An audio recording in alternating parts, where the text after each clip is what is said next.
point, the next demerit, parties and candidates often use dirty tricks to win elections. Yes, most of the time it is observed, as in first chapter also you have read that in many countries they were using the dirty tricks to win the elections. So this is also one of the demerit of this political competition. The another the another demerit of this political competition is that this pressure to win electoral fights does not allow sensible long term policies to be formulated.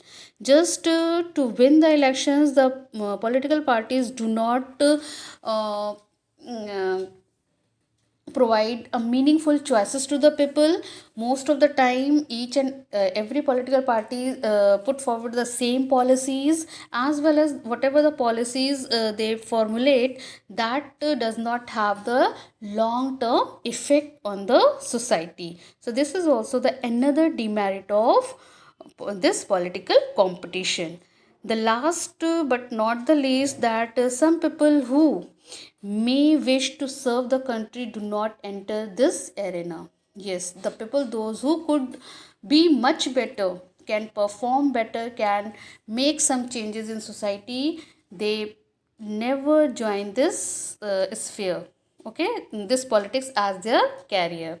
They do not like the idea of being dragged into unhealthy competition. Means they don't do not want to involve in this unhealthy competition where they are blamed, where they have to use the dirty tricks, where they are means various reasons. Okay, so good people do not join this politics as their political career. But despite of all these demerits, these elections are, or this political competitions are some are having some merits also. So what are the merits? Let's see.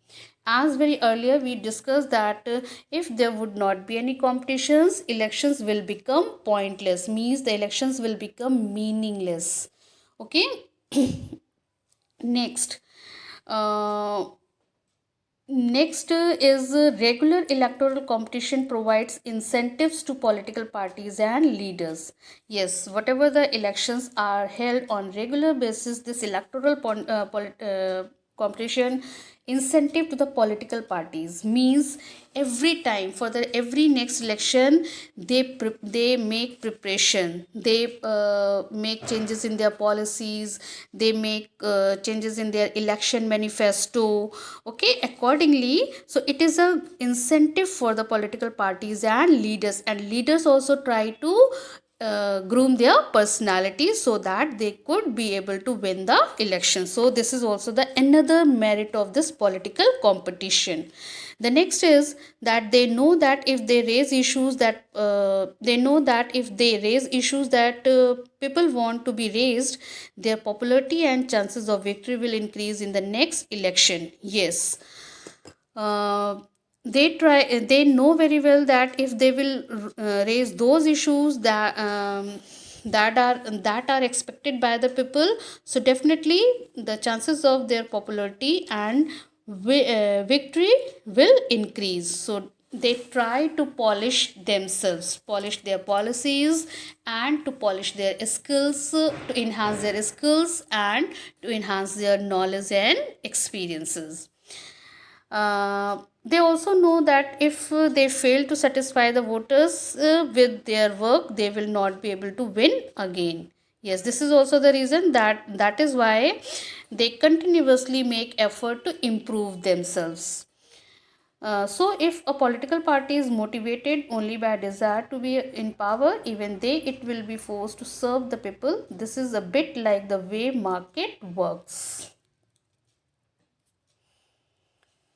Means if they want to remain in power, they have to work hard to maintain their position in this electoral competition. Okay. Political competitions may cause divisions and some ugliness, but it finally helps to force political parties and leaders to serve the people.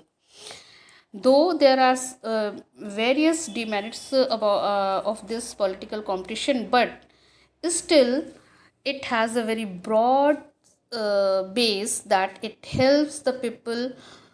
It helps to force political parties and leaders to serve the people. Anyhow, it keeps the political leaders and political parties active, vigilant, and force them to improve themselves and to change, to make changes in their ideologies and policy formation. Okay, so these all these were about the political competition merits and demerits.